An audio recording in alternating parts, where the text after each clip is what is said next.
way ahead to Benchero. Benchero way up and throws it down.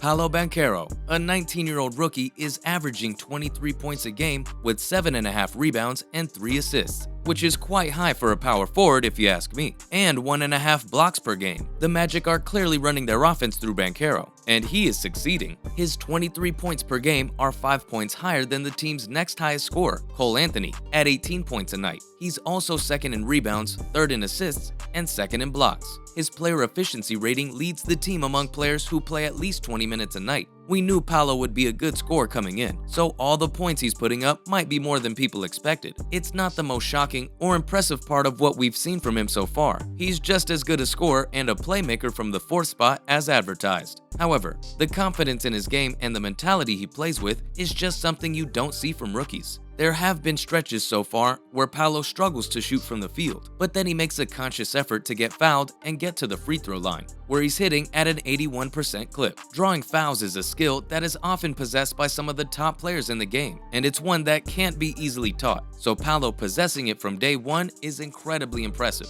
On top of the offensive creativeness and IQ, we're also seeing something that Paolo was suggested not to possess leading up to the draft, which is a defensive upside. He's averaging 1.5 blocks a night and 1 steal. His defensive box plus minus is negative at this point, but the flash defensive plays hint at a positive defensive impact on the line. The Orlando Magic have immediately looked at Paolo as their #1 option, even though they have multiple other players capable of scoring at a good clip who have more NBA experience. And they also have 4 other players averaging over 14 points per game, and Cole Anthony, Terrence Ross, Franz Wagner, and Wendell Carter Jr., yet they've looked at Paolo as their leader offensively. This is because he has natural scoring talent and imposing physical traits to go along with a lot of athleticism. His offensive game already mirrors a mix of Carmelo Anthony and Blake Griffin in their primes. With his great face-up game, his ability to bully defenders in the low post and win one-on-ones consistently is incredible. And the scary part of Paolo is that he has the potential to be more impactful than both.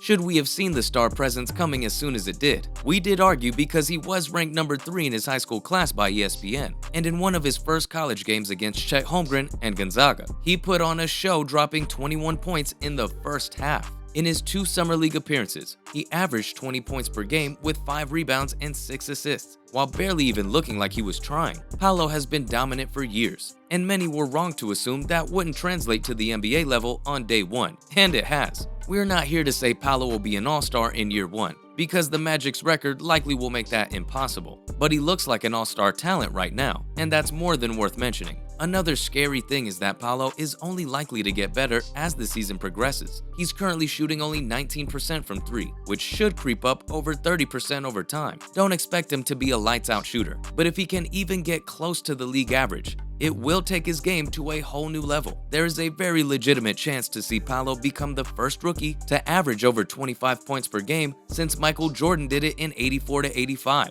Paolo deserved to be the #1 overall pick, and he's more than proving that right now, while simultaneously looking like one of the best scorers in all of the NBA. This kid is crazy good.